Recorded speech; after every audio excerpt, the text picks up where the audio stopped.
2023 honestly went way better than I thought it would. I thought I would lose all passion altogether and my channel would fade with view numbers dropping, but apparently not. What I discovered this year is that weekly is simply the least effective release strategy. 52 videos in 1 year winds up oversaturating the platform with your content. It honestly rewards inconsistency and large gaps between uploads. Plus, doing content to a quality standard that attempts to rival professional mixes helps. Or maybe I just got lucky, who knows. Regardless, I had a really insane year this year. 14 covers, 102 songs total, 164 if you include duplicates, over 130,000 channel views, meaning just over 80,000 views in 1 year, just over 1,000 subscribers, and a listen total of 8 hours, 54 minutes.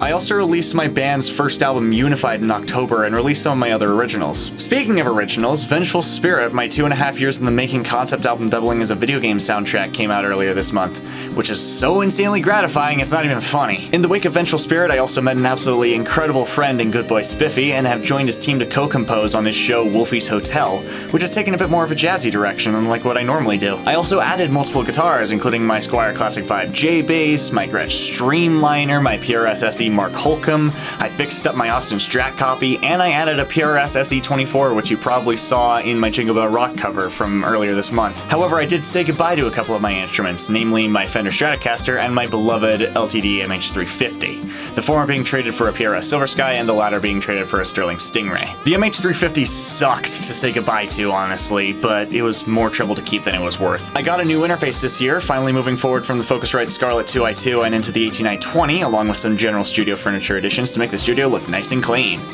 For the most part, anyway. I also started a gaming channel that's been a fun side project, and I've just been playing games for fun and recording them. What more could you ask for? Nevertheless, I'm ending this year with a studio still ever expanding, a guitar collection still growing to the dismay of my bank account, and a channel still ever growing. I'm optimistic for once during these retrospectives. As such, moving into next year, I'm hoping to keep that optimism as close as possible, and in doing so, I'm going to be making a couple changes to the nature of my videos. First things first, I want to change up my drums for good. I've been using and adjusting the same Superior drummer kit for almost 3 years now, and I think it's time for a slightly different, more grown-up sound. So, as much as I do like having a kit unique to myself, I'm going to be using the Get Good Drums Periphery 5 kit for the foreseeable future, save for one video next year. I prefer it to my SD kit anyway, so it's not a huge loss. Second, I will be cycling through all my guitars for leads and rhythms.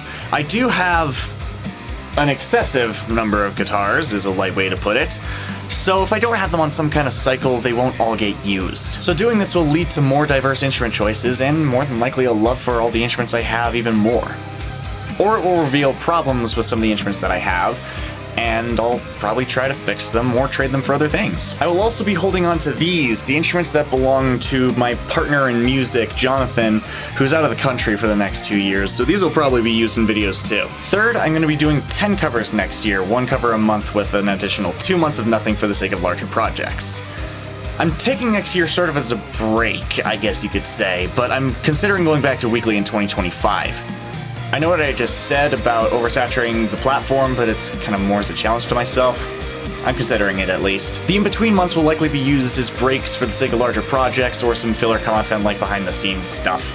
Let me know what you'd like to see in those in-between months. Next year they'll be in May and August. Fourth, since I passed 1,000 subscribers, I will be doing my recording guide tutorial series, since you guys clearly really wanted it from the poll that I did back in October. I'll be uploading a video about my process every week for 10 weeks, starting right at the end of January and continuing up to just before the April video's release.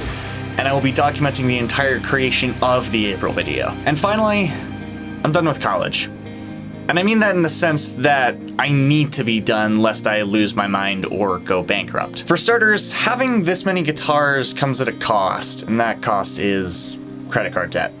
So, with college taking my time away to do work that gets me paid, I need to be done with it just so I can keep myself financially stable. Plus, while I have no real issues with the people at that university, the institution itself really fucked me this last semester with decisions made seemingly thoughtlessly on the surface. I talked with the area coordinator for the degree I was in, and I understand his viewpoints, but the decisions that were made completely ruined my sleep schedule, made me feel like everything was pointless, and basically led to me quitting by November due to falling into such a deep depressive spiral that I almost didn't get out from. By that point, I had missed so many classes due to waking up in the morning and feeling like everything was so pointless and lacking the motivation to even get out of bed at times that it didn't even seem worth it to finish the semester. Now, this decision isn't made without intense thought. I have thought long and hard about this, and frankly, this semester was the straw that broke the camel's back.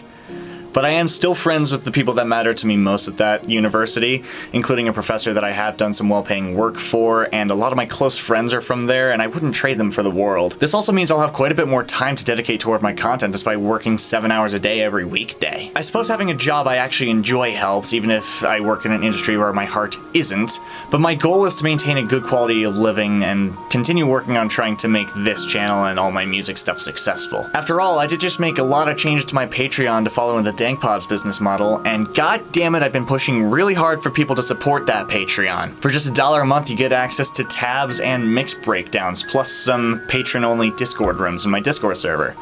For just $10 a month, you get your name at the end of my videos. That's the best I can do, honestly. Of course, there's no pressure to support. That's part of why I set my prices so low. I don't want to cripple people. Just $1 a month is all I ask. Anything helps. But any support from you guys means the world to me, regardless of if it's on Patreon financially or not. Just you guys watching my videos has led to some of my wildest dreams coming true. Regardless, that's all I have to say. This was an incredible year, and I thank you guys so much for all the support throughout it. Thank you for watching, Dragonites. Happy New Year, stay classy, and remember a dragon is only as strong as you let it be. I'll see you in the skies.